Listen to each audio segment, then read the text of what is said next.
पानवा ऐसना पातर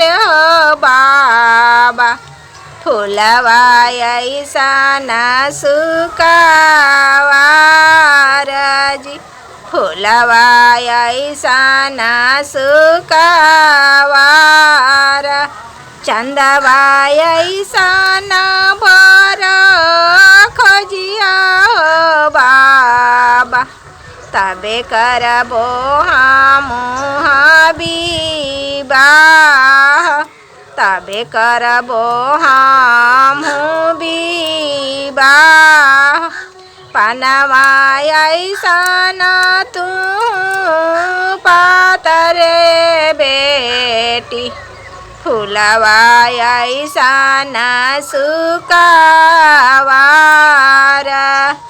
फूलवा ऐसना सुकावार चंदवा ऐसना बर कतौन बेटी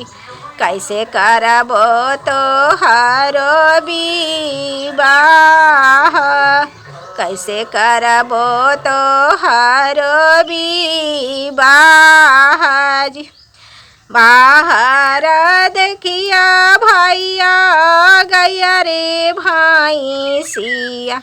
भीतर मार मोना जाने जी भीतर मार मोना जाने कोइया जे रही तू बेटी फिर से उड़े हाथी बेटी उड़े हालो ना जास जी बेटी उड़े हालो ना जास जी बेटा जी रही तू बेटी फिर से विवाहती बेटी विवाहलो ना जास जी बेटी विवाहलो ना जास जी।